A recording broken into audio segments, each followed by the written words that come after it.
usual. No worries. What's up, ladies and gentlemen, boys and girls around the world? I would like to welcome you back to the Real Talk with Zuby podcast. Now, on today's episode, we're going to be talking about all things Bitcoin, and who better to do that with than the author of the book Bitcoin Clarity, and this is Kiara Bickers. Welcome to the show. Hey, thanks for having me on. No doubt, it's a pleasure. So I've done a little brief intro there, but for people who are not familiar with you, tell them a little bit about you. Yeah, so again, my name's Kiara. I wrote this book called Bitcoin Clarity, but I think your audience would probably know me from back in the day. It was like 5 years ago now, where I was at this Milo event. It was a Milo at Berkeley, and I was like maced live on television for wearing a Make Bitcoin Great Again hat. Kind of became a little bit of like a Bitcoin martyr there. So in the past couple of years, I've been working deep in the Bitcoin space. I work at a company called Blockstream, pretty close to some of the core devs of Bitcoin. So that's like the people who develop the protocol technology. And what I wanted to do with my book is I wanted to think about how I could present Bitcoin so that the average person could understand essentially what developers understand without getting into any code or cryptography or any of that kind of stuff. I hear you. And how did you get into the world of Bitcoin? How did you first discover it? Yeah, so I was really into Ron Paul back in 2012. So I was pretty young back then, but I was following what he was saying about the Federal Reserve. I had never heard of it, to be honest, until I had heard his message, and started reading a lot about Austrian economics, started looking at different forms of money, the history of money, evolution of money. And then Bitcoin just fell on my radar as something that was in that realm. And I lived in San Francisco, so I was in tech already just by proxy. I was working at Stanford, so I would go to all the Bitcoin events over there. I would just kind of like nerd hustle. I would go to events and listen, and gosh, it was so fun back in the early days. So I would rant about Bitcoin to anyone who would listen. And I ended up just getting job after job, just like working in the early industry, which was very different back then. So what was the timing on that in terms of year? That was like 2012. Okay. Yeah, Okay. 2012, I've been working in the industry since about that time. Okay. So you're a real Bitcoin OG. Yeah, well, I mean, I tried to learn C++ to understand Bitcoin, which was like totally hopeless. So yeah. Bitcoin's kind of like a weird thing, because in order to convince anyone to buy it, they have to understand it. But to understand it is such this huge energy barrier that it takes to overcome. So I think now with people like Tesla, like companies like Tesla buying Bitcoin, it's sort of giving people permission to buy Bitcoin without actually having to understand it, which definitely wasn't the case back then. No one would even touch Bitcoin unless they understood what it was. No doubt. And I'm sure there's going to be some people listening to this who are totally new to Bitcoin and who have just heard of it. Maybe they've heard about it recently and they don't really know what it is. I talk to a lot of people. I've been discussing it with friends and family for years, and I think most people have heard of it by this stage, but I think the vast majority of people still don't really know what it is or why it's important, why people are buying it, why the price is so high. They don't understand the whole thing. For a simple example, I mean, a lot of people still think that you have to buy an entire Bitcoin and transact an exact Bitcoin. So many people are telling me like, oh man, good thing you're on board, but it's way too late for me now. Like I can't afford one of those. And I'm like, you don't have to transact in $48,000 chunks. Like, no, definitely not. I don't think anyone would have, like, the goal of having a full Bitcoin would be awesome. But I think the real reason why Bitcoin is so hard to understand is because putting the technology portion of it aside, it's just so different than all of the currencies that exist. We're very used to like fiat stable coins, meaning like, we're used to the value of our money slowly diminishing over time. Like when I went to the grocery store in the 90s, it bought me like 10 times as much groceries as it does today. But we don't really process that because it happens so slowly. I think when the opposite happens and you have this asset that's just skyrocketing to the moon, it feels like it's a scam. And like, that's genuinely what people feel. And there's like a lot of reasons that people feel that, not just that are unreasonable, but also, it's very easy to lose Bitcoins, all this stuff. So at a high level, I look at Bitcoin as an ethical alternative to the dollar. I see Bitcoin as something like gold, something like private money. I use the word like to maybe help people bridge the gap between like what's familiar and what Bitcoin actually is, because it's clearly not gold, right? It's just like it, but you can transact it across like overseas for almost no fees, very, very low fees. Yeah. It's very cool. It's like it's a form of taking responsibility for your own finances. It's a way of protecting your purchasing power as well as being fully in control of your money. And what do I mean by that, right? It's like when you put your money in a bank, and my grandmother experienced this like way back in the day, but there were bank runs, and basically the bank had lent out more money than it actually had, and then they couldn't go and withdraw money. So she would keep her money under her mattress because she didn't trust banks anymore. There's sort of a similar thing going on in the current ecosystem, in that, our money is being stolen away through inflation, or at least the purchasing power of our money. But also the government could just come in and take your money if they wanted to. And this happened. I had a friend when I was living in West Oakland, so sort of ghetto, but he ran like a red light, and he wouldn't pay the fines, and he didn't go to any of the procedures that he was supposed to go to. And eventually they just like sucked the money out of his bank account. Yeah, and he didn't even know that was possible. Yeah, they can do that. Yeah. Yeah, they could definitely do that. Yeah, I know someone that happened to. Yeah, I know someone that happened to. Yeah, he told an offensive joke online, and we don't have freedom of speech protections here in the UK. No. So you can be fined for things that you say or things that you post, and he got an £800 fine, and they just sucked it out of his bank account. I think he was gonna take a stand and not pay it because the whole thing was ridiculous, right? But yeah, they just siphoned it out of his account, and that should kind of scare people that that's even possible. No, it absolutely should. And, there's the whole thing of like, well, it probably won't happen to me, right? But the main point of Bitcoin is that it's censorship resistant money, meaning that you can make payments and it's very difficult to be censored with them.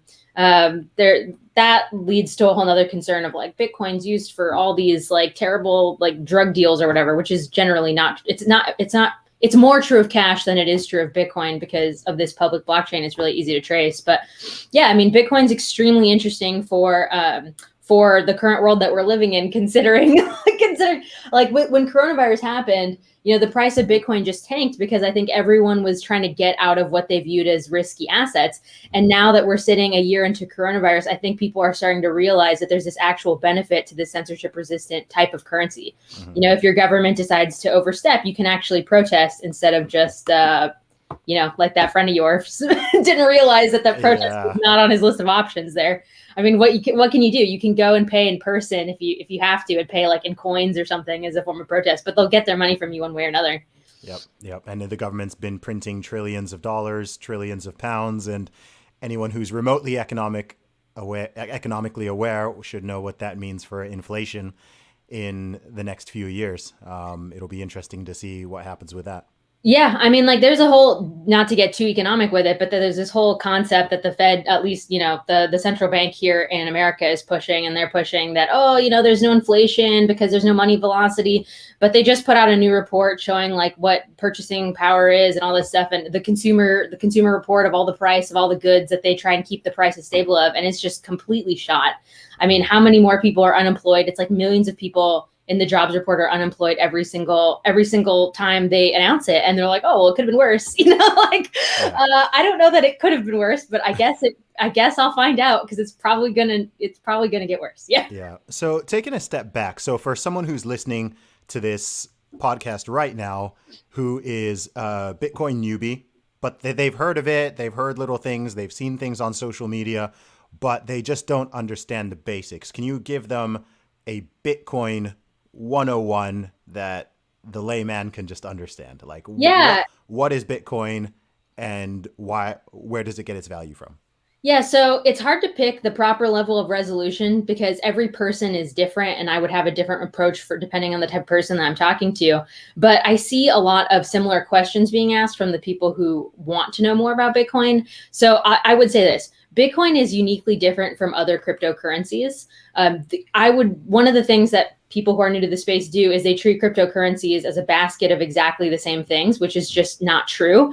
The point of Bitcoin is to be decentralized, right? And what does that mean, right? So when you're decentralized, it means that it's incredibly difficult, if not straight out impossible, to stop the software from being run because it's run on so many different computers and you would need to shut every single one of them down, right? And we don't even know where they are. So Bitcoin is decentralized, and that decentralization allows for having payments that can't be censored.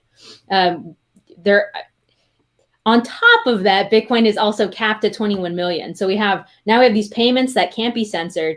It's never going to be inflated. In fact, it's sort of at a certain point, it just stops inflation entirely. So there's a small amount of inflation, but it decreases every 4 years.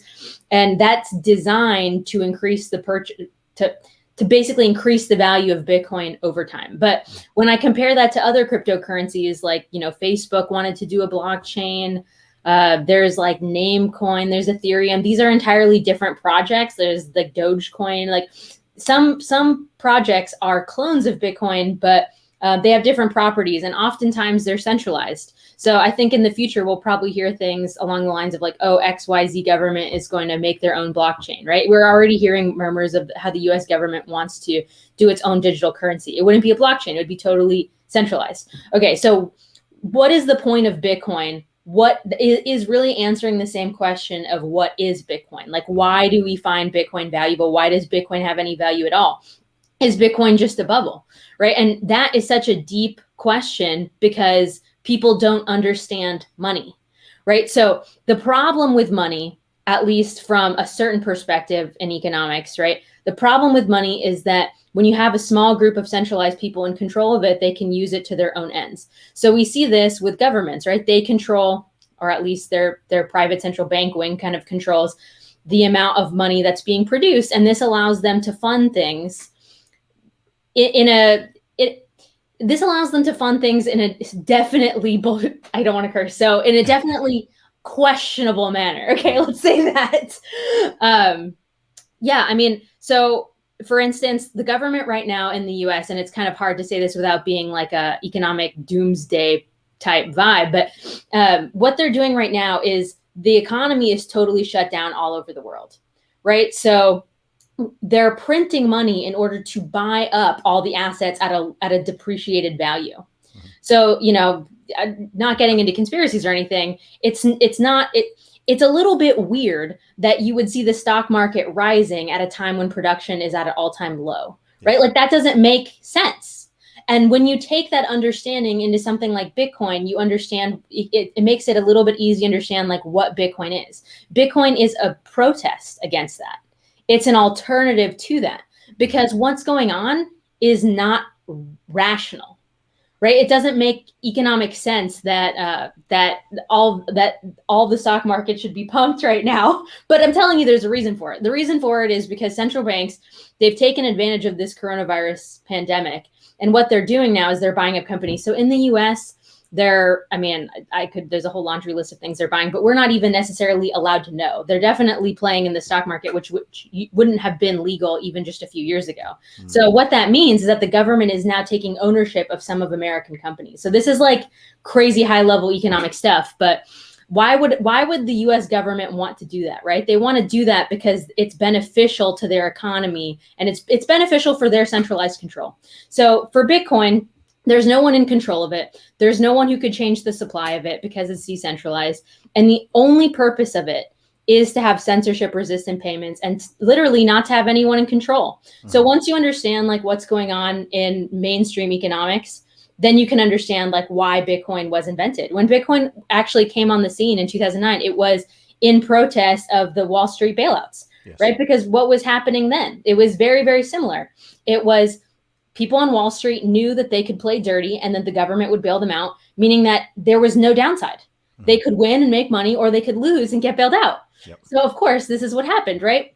They made all kinds of bad deals. The government bails them out. They make money both ways. And Bitcoin is a protest against that. And it's all it is, very simply, is it's money that makes sense. But because we live in an environment that doesn't make any sense, it's very hard to understand money that makes sense.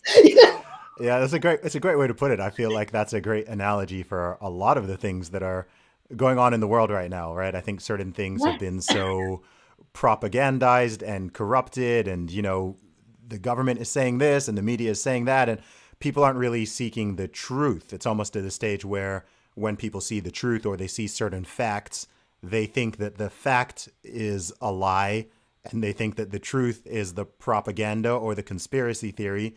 Because for such a long time, for decades in some instances, certainly when it comes to money, for decades, we've kind of been living on this big inflationary lie, and we've been living on this sort of illusion. So people look at something like Bitcoin and they're like, oh, that's not backed by anything. Like that is the fake money. And I'm like, do you know what fiat currency is like? Do you know how much of it is created? Do you know what the inflation rates are? Like when people are telling me Bitcoin's not backed by anything, I'm like, okay, well, what's your US dollar back? You know, sometimes people will say the military, and I'm like, it's true. Yeah, I guess.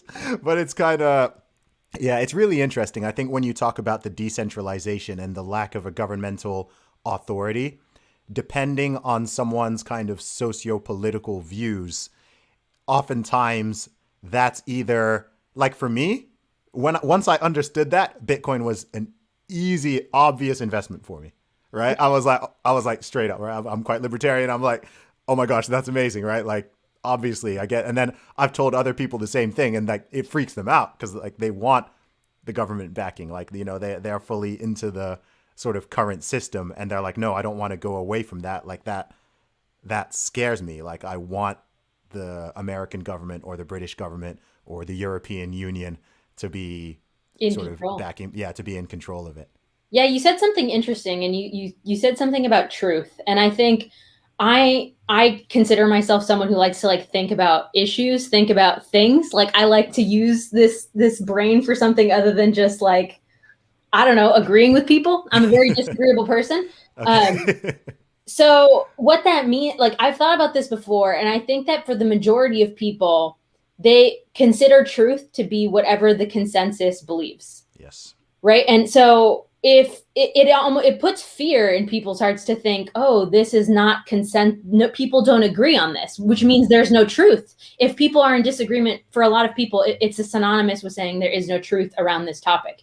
So I mean, good riddance. I mean, what's great about being early in Bitcoin, and, you know, we could debate on whether or not this is early. Certainly, most of the investment in Bitcoin does come from the US. It hasn't really spread to a ton of other countries. It's not as if nation states are buying Bitcoin that we know of, right? So in a way, it could be early. When we see Bitcoin because of our libertarian values, that's a gift, because now it allows us to be an early investor and think against against what consensus believes, right? If I had really understood Bitcoin, like truly understood it in 2012, my life would have been totally different, right? But I also believed in consensus thinking to some degree. So I was constantly hedging. I was like, oh, well, I'll just do a little bit. And now it's only going to be once, like now, honestly, with Elon and all these people buying Bitcoin, that people feel that they have permission to go all in. Yes. And I know the hedge funds feel this way. The hedge funds have been buying up Bitcoin with no problem. And the type of people that are buying Bitcoin now, they don't look at it as like a vote for a libertarian system. Mm-hmm. It's more self-interested, right? They're just like, well, this is going to protect the purchasing power. And what people who are buying Bitcoin at this level do, these aren't people who are ever going to sell. Like what's going to end up happening, and this is a prediction, okay? So like I could be wrong, but I obviously think I'm right, otherwise I wouldn't be predicting it, is that people who are buying large amounts of Bitcoin will never sell that Bitcoin. They'll just end up loaning it. Mm-hmm. So there'll be this whole new economy of like, oh, imagine that, you know, I've already talked to people who want to set this up for themselves, but like you want to buy a house, and instead of actually buying the house, you put down Bitcoin. And, you know, if the price of Bitcoin goes up, you still make money, but you also get the house. Yes. There's all kinds of weird stuff that you can do once banks start to accept it. Mm-hmm. But that's like a whole nother level. And I couldn't have even fathomed that would have been the case 2 or 3 years ago. Yeah. But now it seems inevitable. Yeah. What is it that changed specifically in those 2 to 3 years that changed your mind on that? The number of millionaires and billionaires who want to do it. Okay. Like the number of people who are like in the work, actually like trying to make things happen, trying to get, you know, deals going. Like there's a lot of non-technical business people who didn't have any faith in Bitcoin, didn't want to buy into Bitcoin, but once it started to hit, you know, 10 grand or more, then they're like all in. Yeah. And they still don't understand Bitcoin, because for a lot of people, they treat it as if it's something like stocks. Mm-hmm.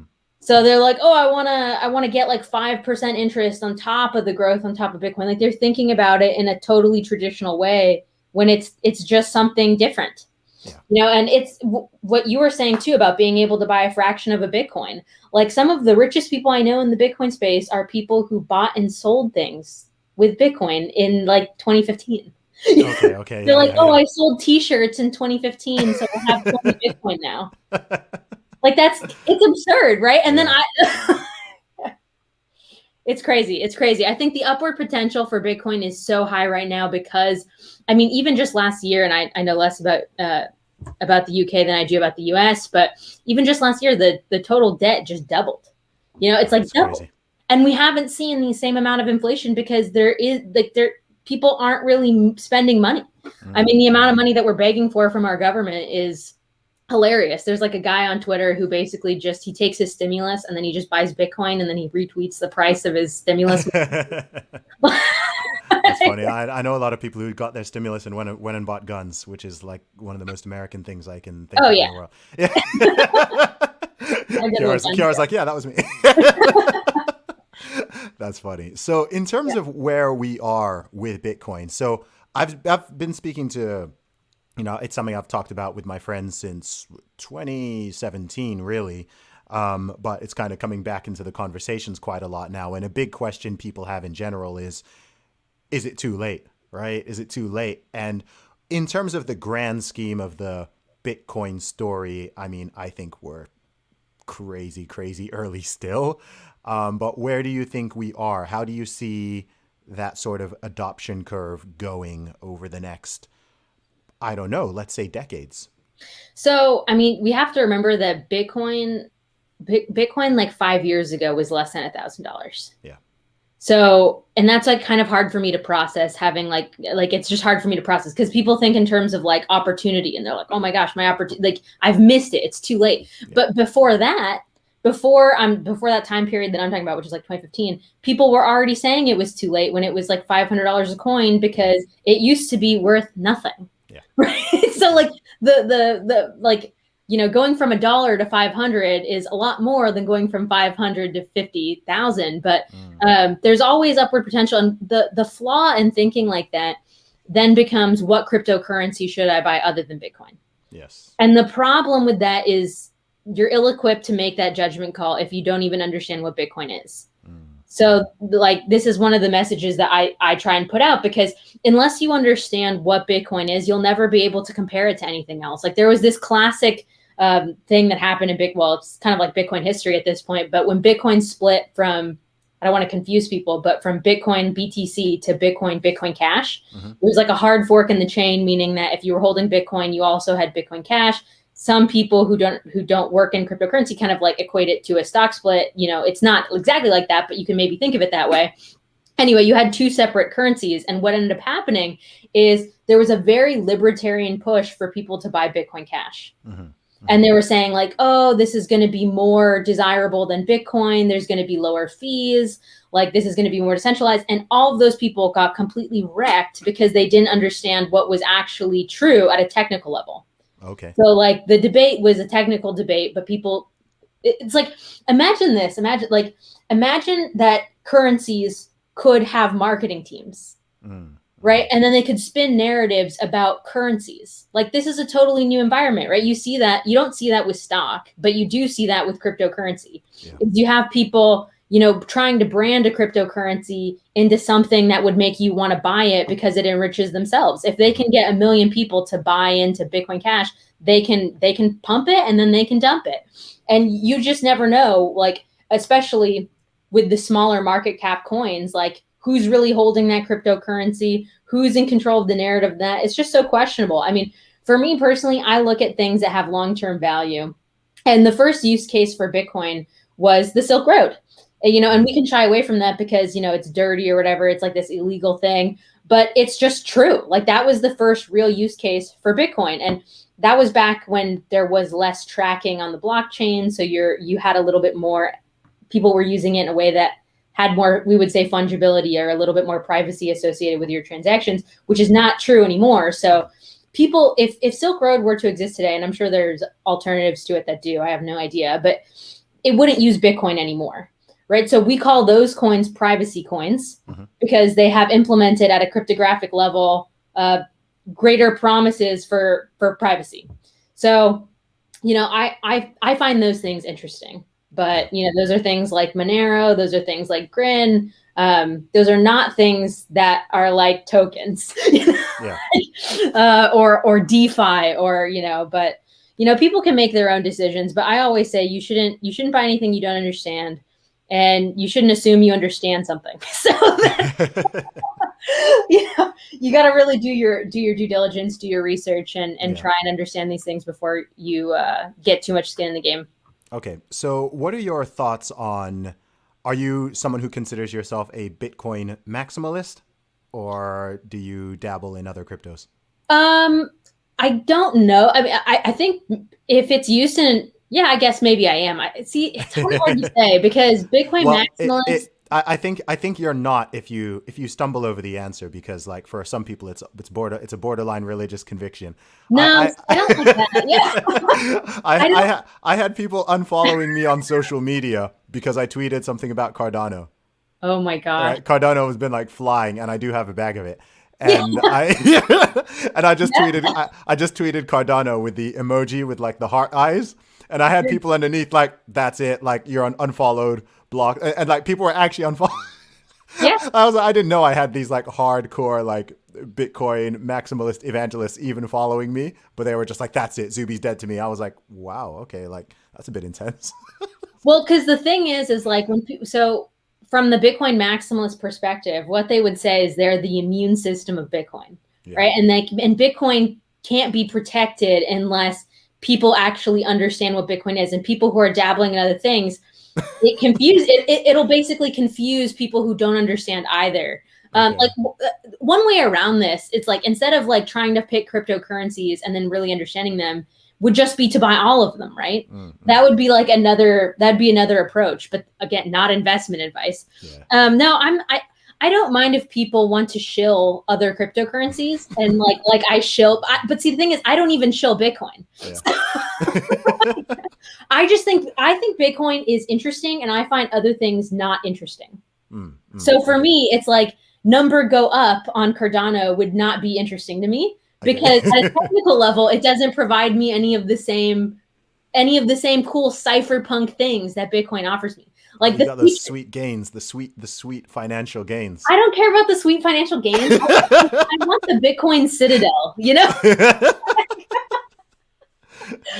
Maybe that's naive of me. I don't know, but I just find the ethos of Bitcoin to be so much more fun than like just number go up. Because when you look at other cryptocurrencies, and what you're doing is you're trying to price everything in terms of your fiat, mm-hmm. right? You're going to say, oh, well, this thing 20x, therefore I have more like, I don't know, like American fun bucks, right? Like whatever fiat currency you have, you're always comparing it to that. Like, so it's, when I think of Bitcoin, I think how much Bitcoin do I have? Not how much dollars does this make me? Yeah. Right. So if you think about it that way, it doesn't really matter what the price of Bitcoin is, because one Bitcoin is always one Bitcoin.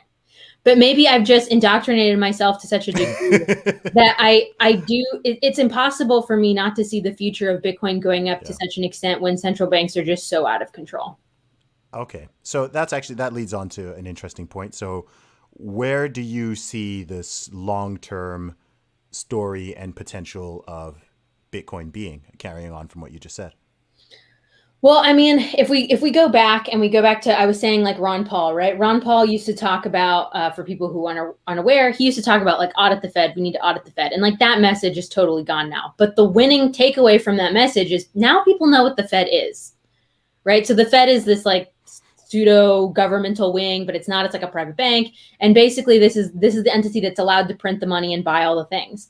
And I do not see a way out of the Federal Reserve trying to buy up everything. Like the Federal Reserve will be the path to slow socialism, because they're like, what is socialism or what is communism? It's when the government owns everything, right? Yeah. And that's literally what they're doing. The prices of everything has just dropped, and now they're buying it all up. Mm-hmm. And the reason why they buy it up is to artificially inflate the prices so that investors stay happy.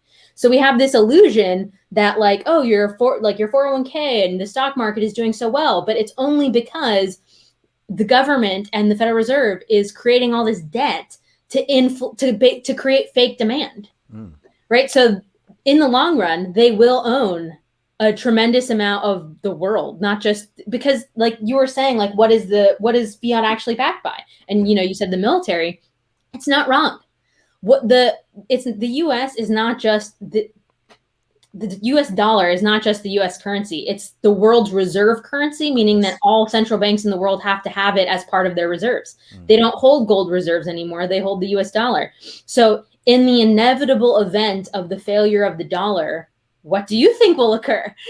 And I don't want to be like, I could paint a really painful picture about that, but you wouldn't believe it if I told you, because I want you to tell me. Well, the podcast is called Real Talk with Zuby, so let's go there. Well, we have to walk it through, right? What happens if the world's reserve currency fails? Who takes power in that instance? Because so in the case that the dollar has no more purchasing power, right? So let me start from the beginning, right? So the U.S. government is printing all this money and they're sending it abroad. It's mostly abroad that people are buying up this currency, and the dollar's already getting hit. So there's less demand on the dollar because they're creating so much of it. People have all these reserve currencies in the dollar.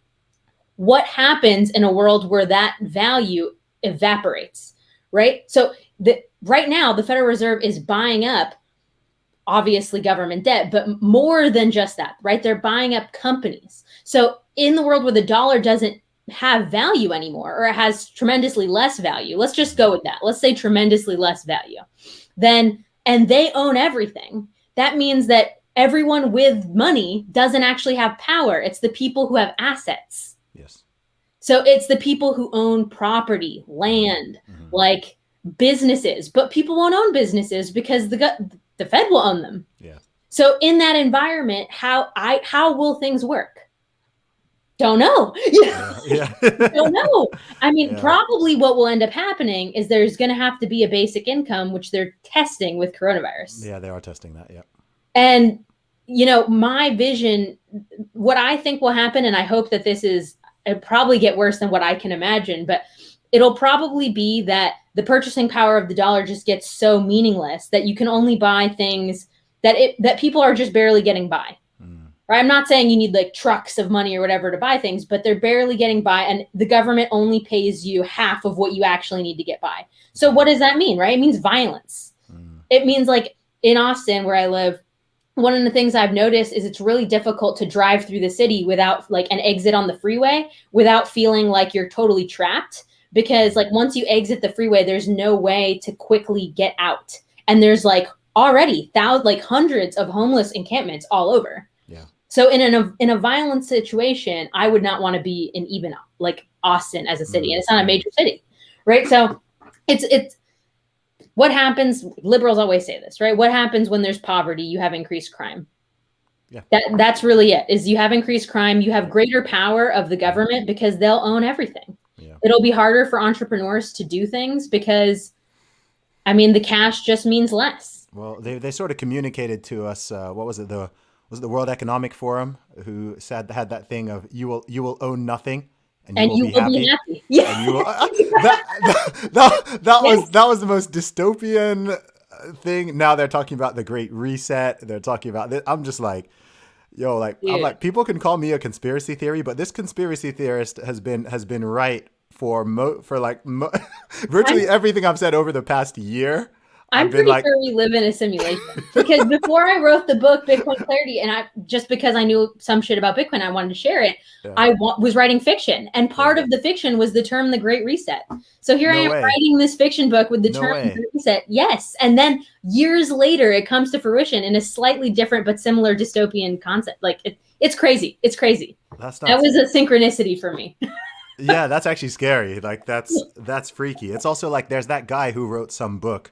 I don't know if it was back in the 80s or the 90s, and he had a virus that's in the book, in a fiction book. Yes. He had a virus that started in Wuhan. It was called like Wuhan 4000 or something. And I was just like, this is... And real talk, how do you explain that? That's scary. Stuff like that freaks me out. Because I'm just like, just like, wait, that is... I don't even know. I'm just like sitting there. It just makes me sit there and just kind of in silence, like, okay, there's some stuff going on in this world that we don't. My favorite book by Jung is called Synchronicity, and he explains in the most rational way how like what synchronicity is. and how things that are outside of the realm of probability or luck happen and have meaning, and how he tries to, like, he tests it in a scientific way and then tries to explain it. Now, people, dismiss Jung, but such a boss read. If anyone, Carl Jung, you mean? Recommend that book. Carl Jung, you mean? Or? Yep. Oh, okay. Oh, do people dismiss him? I thought he was very highly respected. Not in academia. Oh, interesting. Yeah, because he married his patient. He married his as a second wife. Okay, well, I mean, So the current president of France was a schoolboy, and he's married his school teacher whose whose child is older than him, I believe. Like, you're some people do weird stuff. Yeah, so I'm not saying it's okay. I'm saying I don't know. I don't know. I think 40-something-year-old woman who is married meeting a schoolboy and ending up marrying him is pretty weird. I think if the genders were reversed on that, I think people would be less cool with it. But I mean, it's probably just a power thing for them, right? Which in which it makes sense. Yeah. It's I won't think strange. I won't think strange. So, Kiara, I think actually, funnily enough, you mentioned it at the beginning of the show. I think the first time I did hear about you, I don't even know. I heard about a girl who was where. I heard about a girl who was at this event or in the vicinity, who was wearing what people thought was a "Make America Great Again" hat, who got attacked. This is what year is this? Like 2016, I think. 2016, right after Trump won. Yeah. Okay. Yeah, I remember hearing about that and being pretty. I don't do a lot of outrage, but I was pretty outraged. I was just like, man, that's crazy. Can you tell us a little bit about that day? Like, what actually happened? Like, let's hear it from Yeah. So I would say the culture was very different even just a few years ago, right? Like, there was sort of this edgy online culture of being able to, if not speak truth to power, troll power. Yes. Right. And because Obama was in office for 8 years and Trump was sort of this unbelievable candidate, like no one thought he could win, it was, I think, a little more culturally acceptable for Trump supporters and the populist right to troll people in power. And it was just more acceptable back then. Yeah. So you had the rise of Milo, you had the rise of Milo Yiannopoulos, and also Gavin McInnes, and professional provocateurs by their own admission. Yeah. Right. And it was fun. It was funny.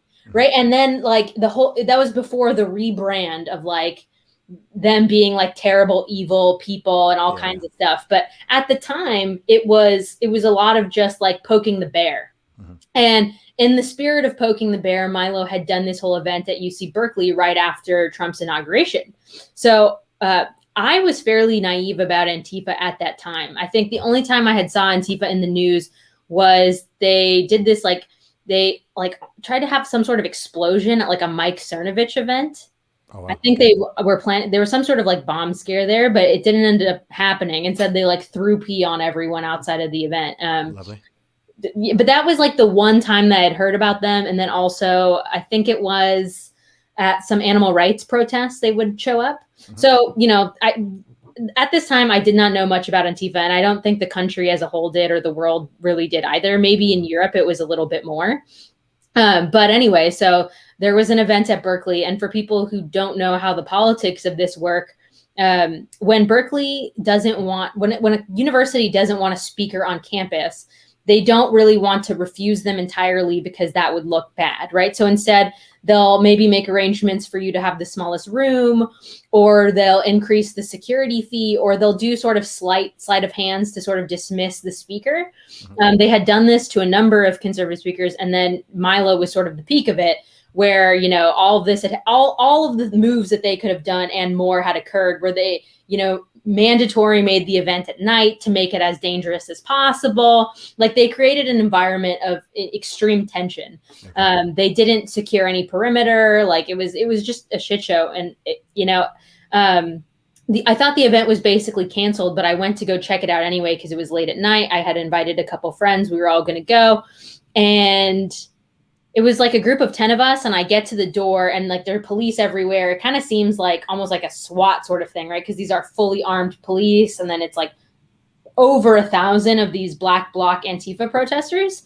And the news was there trying to make a story out of it. And I was one of the only people that was like not dressed in all black. There were a couple. So, you know, I did one interview on the news about like the difference between hate speech and free speech. And, you know, my belief, you know, I was basically debating a guy and trying to ask him like, what is the definition of hate speech? And then maybe we could like agree that it would be something along the lines of actually calls to violence. But he wouldn't take the bait on that one. It was just like anything you say is hate speech. Okay, ones, yeah. Well, I guess there's not much more to say there. Yeah, so then I do another interview, and the other interview was very aggressive. Like the guy's just like, "Why are you here? Why are you here?" And then like as I'm talking, I just get maced, and it happened to be live on mainstream television, which is why the event went so viral. And I remember like tweeting about it, and I knew that the news would spin it to be about peaceful protesters. And I was being asked, like in the interview, I was being asked like, "Hey, what do you think about the protest here?" I was like, you know, I think, you know, for the people who are doing it peacefully, that's awesome, but that's like 5 people. It's very few of them. Yeah. And then ironically, I'm like maced live on television, and like the whole narrative being, I'm like, yeah, the peaceful protesters just maced me. Yeah. I mean, it honestly wasn't terrible. Like so much people have lost their lives now. Like this kind of street battles have been so much worse. But even just 5 minutes after that event, we were maced again. My friend got his ribs broken. And now in retrospect, I can say it wasn't as bad as all the other things that have happened. But it's crazy. It was definitely a wake-up moment because I just didn't understand how motivated they were. Yeah. I think they had like the group of people had these shields that said like love not hate, and they were like beating people with these love not hate. And it for blows anybody, my mind. It does blow my mind. Yeah, it's like how do you just standing there in processing it, you're like, it's too much. It was just too much to process. It's like the irony of it all. Yeah, you're calling yourself anti-fascist whilst using violence towards your political goals. And then you've got, you're beating people with signs that say love, not hate on them. You're complaining about hate speech whilst calling people. The whole thing blows my mind. It blows my mind. And well, they're really indoctrinated is what it is. It is. And then it even gets deeper when, you know, these things should not matter in a sense, but it's like the fact that you are a woman does make it like it's like extra bad, right? Because these will be the same people who will probably, you know, I'm sure that lots of those Black Bloc people will call themselves feminists, and, you know, they'll be the ones, oh, I respect women and this and that. And then they'll be the ones who will literally violently attack or desecrate or insult like any woman, any black person, any brown person, and all these groups who they're claiming to protect and champion and be an ally of. It's like, okay, see what happens if you disagree with them. See how nicely they treat you. And I just think when I saw that, I was like, wow, like it would be terrible to happen to anyone. But I just thought that there was that extra, like, oh wow, like you. A woman too, you know what I mean? It's just, and it was so hard like to get the media coverage of it, because the only reason why I was allowed to go viral is because I happened to be on the news. But the group of friends that I was with, I'm gay, my friend is gay, so you have a gay woman, a gay man. We had like a Hispanic guy, we had like a Afghani refugee with us. No way. You know, who was also who like filmed the whole thing. So it's just so ironic. Like, but the thing is getting in the minds of those people, because I lived in Berkeley for a long period of my life, they actually believe that they're fighting some sort of evil in you, right? And that's sort of like, there's like this metaphysical evil that they're fighting, and it makes them feel empowered because they're like, oh, I'm a good person fighting the evil person. And that's just not the way the narrative is, but that's what they see on the news. Yeah. So like, I can't even be mad at them. I mean, like, because they're just dumb. You can. But it's not productive. Yeah, true. You're arguing with an NPC. Yeah. Right. The people who are really pulling the strings are the people who are crafting the narrative. That's true. It's the professors. It's the people who are in the media. Like I had journalists like want to interview me, and they were so nice right up until the moment the interview was over. And then they like just start talking like it was just complete night and day. And they just get what they get what they want. They spin their narrative. I would like when I would watch myself, they'd put a little subtitle under my name that'd be like Kiara supports hate speech, like just insane stuff. And unless you have an audience, you can't really fight back against that. Yeah, that's true. You have to stay totally on top of it. You got to keep your brand, which is why they take people's Twitter away now, because they know that that's what they use to protect yourself.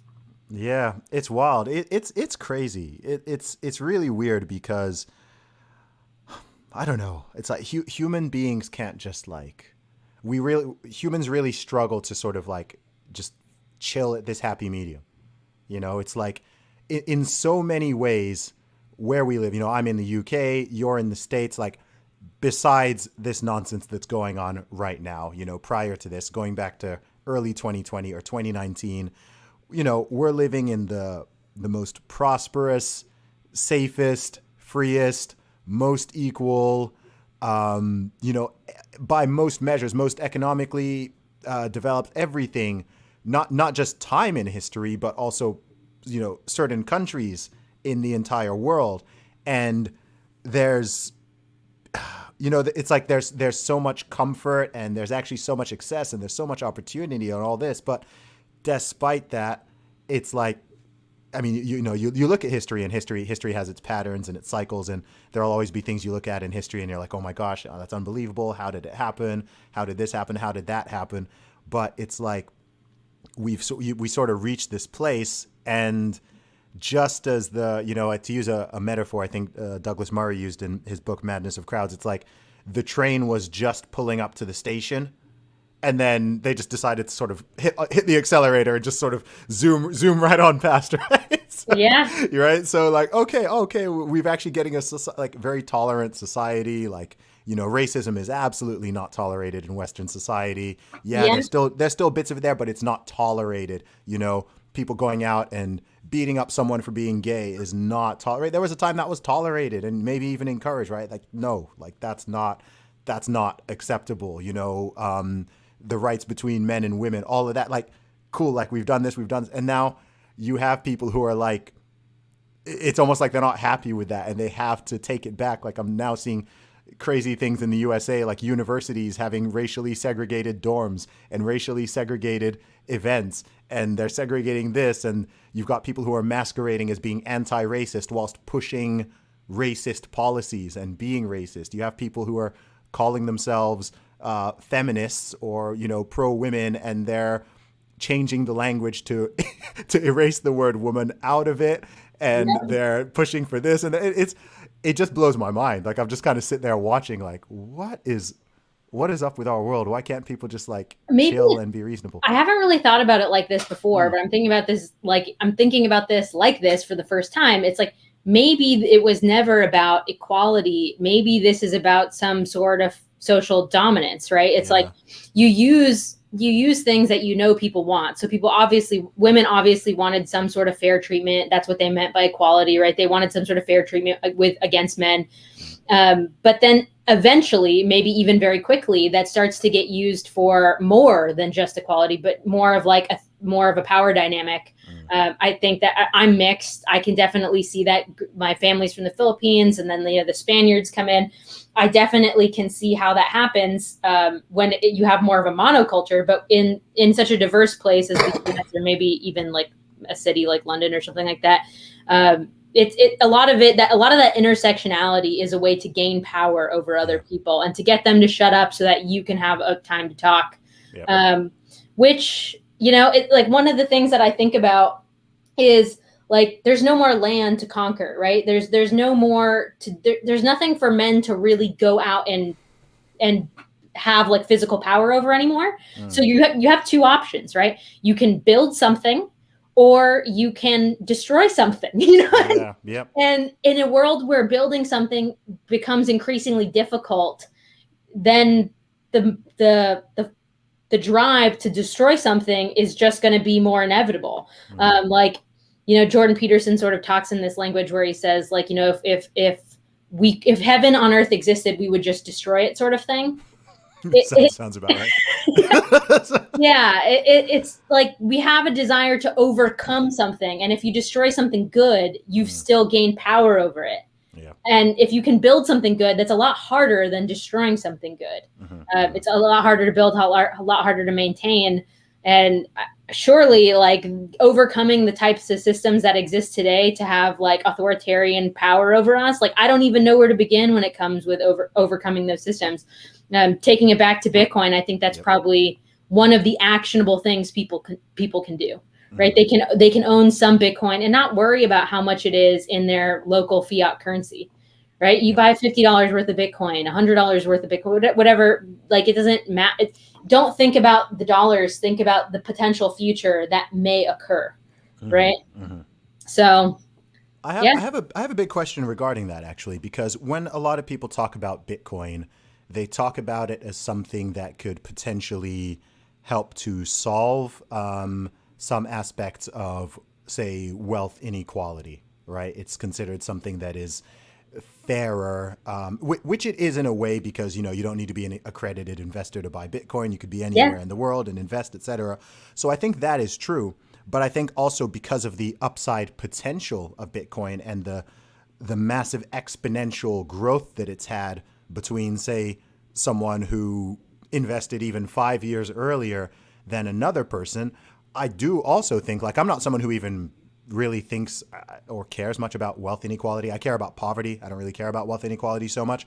But I do wonder, like, in reality, isn't there like what seems more likely to me is that you'd end up with like an even bigger gap, right? Especially if that sort of doomsday scenario that you mentioned earlier kind of plays out, because you'll have some people who have got a couple thousand of Bitcoin that they got a decade ago, or more, or several decades ago, and they're like multi billionaires, perhaps trillion. You might actually get a Bitcoin trillionaire, and then you've got people who were just a lot later to it, and they've kind of fighting over those scraps. So, and then maybe you have that sort of lending model that you were mentioning before. So I've always thought that I haven't heard you necessarily make that argument, but I've always been a little bit skeptical of this is like a solution to wealth inequality thing, because I'm like, I don't know about that part. I've heard that before, and it sounds to me as someone trying to sell Bitcoin to a liberal, which is fine, but I don't think it's true. Okay. I think that like I agree with you, what you said. The only issue that I would take with it is I actually do care about income inequality, or I would say total wealth inequality. And the reason for that, if you've ever heard of the Gini coefficient. Yes. That's the development of. It's the differential. It's the differential in. Is that the one that's in total wealth? Well, yeah. It's the one that measures the relative wealth between people, citizens, people. So people with wealth, right? Yeah. Like. And you can use it on a street, a block, a country. Like you could take whatever geographical area and you can measure the Gini coefficient, and it's very well correlated to violence. Crime, yeah. So violent crime, but maybe not even. I need to check if it's violent crime or if it's because it could also just be like, like theft and kind of that kind of crime. But either way, definitely crime. So I do care about it. I think that the policies that we have right now, like I don't live in San Francisco anymore, thankfully, but lucky you. Yeah, like the rent control thing was so bad there, because you'd have like someone who made millions and millions of dollars living directly next to someone who, like, there's a homeless encampment right in front of his house. Yep. It's not a recipe for cultural unity. So I don't think Bitcoin solves that problem. But ultimately, like, rich people will probably migrate and live in other places. Like, only when I started getting into Bitcoin did I hear of like a country called Malta, which I had never heard of. And it's like, Malta's dope. Yeah, Malta's dope. And then you realize all the rich people that live there and why they live there and how they can skirt all of the UK taxes by living there for just the right amount of days. Like, there's all these things that rich people do to get away from poor people, which is a horrible thing to say, to put it that way. Taxes. But, well, I mean, the real thing is, like, what will Bitcoiners do when Bitcoin levels out? And this is probably, let's just say, not even in our lifetime, right? But like Bitcoin, the inflation rate of Bitcoin ends in like, whatever year, it's like 100 years from now. And everyone's adopted Bitcoin. Therefore, there's no upward movement because it's the dominant currency, right? In that world, what do people do, right? I think the greatest gift of Bitcoin, aside, like, not just for the individual, but for the culture, is that a lot of the people who have made the most money in Bitcoin are the libertarian thinking people. Mm-hmm. So if you have the Elon Musks of the world having the most amount of Bitcoin in a future where Bitcoin's the dominant currency, I think that leads to a new type of it's just a new era. It's a new era of people in power. And who knows what those people will do? Like, what if Bitcoin ends up funding Elon Musk going to Mars in the future, right? Like that would be nuts. That would be nuts. And who knows? But if as long as the right people own more of the Bitcoin, I think that's the environment in which we have a chance in the future. I think that's already happened. I don't think it fixes wealth inequality, but maybe basic. I don't think basic income will work. I'm trying to be optimistic. Yeah, I don't think anything fixes it. I mean, I think there's been I mean, because the reality is, obviously, if we're talking about like worth and like obviously I believe that like human beings are equal in one sense in terms of like our the value of our life and yeah, right. Value of our life, how people should be treated, treatment under the law, etc. You have like a religious view of this. Yes, I do. Yes, I have a standard Christian view, like all men are created equal. But at the same time, equal is a funny word because at the same time, we know like no two individuals are remotely equal, like on any on any level. People are different heights. People look different. People have different levels. Some people are smart. Some people are less smart. Some people are very physically strong. Some people are not. Some people are really good at music. Some people have no musical skills. Some people are amazing at mathematics. Others, right? We're all really different. Like that's the diversity of humanity. And with that, I mean, there's not equality in anything. Really, like in terms of like practical, like what we do, like it's so wealth to me is no different, right? And also people have different capacities. Some people work really hard. Some people are extremely lazy. And it's not fair, right? So like the money thing isn't fair. That's just something that people have to come to terms with. Yeah. It's like if you were someone who sold if you sold t-shirts for Bitcoin back in 2011 and now you're a millionaire, like that doesn't make it fair, but that's what is true. Like it just is. And maybe from a religious perspective, you could say there's a reason for that and like you should do something good with the money. Mm-hmm. I think that's like an optimistic way to look at it. Realistically, people will do what's in their self-interest. And if a whole bunch of rich people with Bitcoin end up seeing this huge amount of inequality and violence, it would be in their interest to find a solution for that. Because, I go to LA. When you drive across LA, it's nutty. It's awful. Yeah. You go from one rich neighborhood to another, but you have to drive through the slums. It's like, it's what you would think of for a third world country in my mind. Yep. Yeah, it blew my mind. I went to California for the first time in 2019. Yep. And LA and San Francisco blew my mind. It's horrible. I was like, I saw stuff there that I've been to pretty much every city in the UK, and there is stuff that you will see there that you will not see in any city in the UK, even in Europe. I was like, man, I'd never seen people in broad daylight shooting heroin and smoking crack until I got to California. Yeah, go ahead. Oh, I took my wife there, and she's from the Midwest. She had never seen California, and she kind of had this ideologic sort of like, I don't know, Hollywood view of it. And I remember we were in the Haight-Ashbury, and she saw what we would call like street kids. They're like kids who shoot up drugs and steal, basically. And they're not kids. They're like, 15 to maybe even 40. Okay. And they had this dog that was clearly like their protection dog, and they just drop kicked their own dog. What? And it's like one thing when, two hobos are fighting or whatever, but it's like there's just like the total hatred for an animal that was even theirs was just like, she talks about it every time she brings up San Francisco. But it's weird. Everyone's got a story if they go, and it's a culture shock for sure if you're not from there. It was. I remember there was one night, like, I mean, I've been to like 30 something countries, and the most uncomfortable I've ever been in any city was walking through certain parts of San Francisco at night. Yep. And I was just like, because I'd been actually I went to a place called the Crypto Castle, which apparently is quite famous. Oh yeah. And, I was walking back like to the north of the city because it was like 9 p.m. on a Saturday night, and I thought, okay, instead of getting an Uber, you know what? I'm only in the city for a week. It's a Saturday night. Let me just take a walk through. And I got halfway through. I got to the kind of downtown / Tenderloin area, and it was so sketchy. Yep. It was so sketchy. I saw a dude fighting a traffic cone. Like he had his shirt off and like he had like all these cuts and bruises on. He was fighting this traffic cone. He was cussing at it. I see another guy over there literally smoking crack. I see a park and there's people in there just shooting heroin. I was like, this is like dystopian. It just felt really unpredictable. I was like, anything could happen. You know, someone's walking behind me. I'm there like checking, like I'm there like ready to fight somebody. I had a coworker who was working with me at the company that I'm at now. So there's a Bitcoin company. The guy was making good money. Yeah. And he chose to live in the Tenderloin, like in a small apartment, because it was the cheapest rent he could find in all of San Francisco, and he was paying off his student loans. And it's like when I would have to drop him off, I'd have to go 3 blocks away and like drive around. He couldn't be seen holding anything, walking into his own apartment.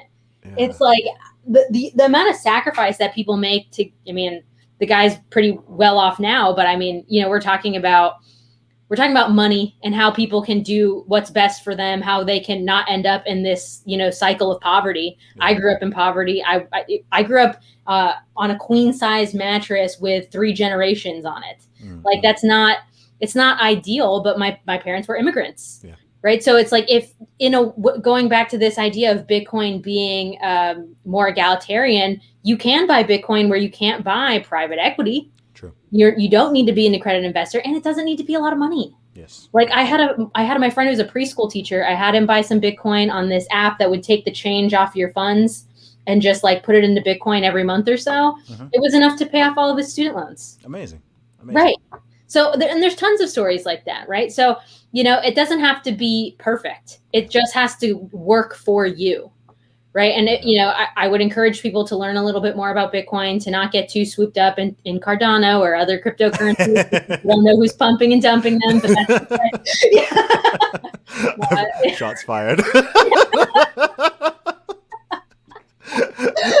Well, on that note, Kiara. I'm happy for you if your numbers go up, but just let me know when you want to convert back to Bitcoin. Kiara, where can people find you online? Yeah, they could. Well, first off, you can find me on Amazon if you want to check out the book Bitcoin Clarity. You can find me on YouTube and on Twitter, which I tweet less and less now because the platform is just, it's not as fun as it used to be. But yeah, definitely check out YouTube and just check out my name, Kiara Bickers, on any 3 of those platforms. Awesome. Kiara, thank you so much for coming on the show. It's been an absolute pleasure talking to you. Hey, thanks for the real talk. It was good.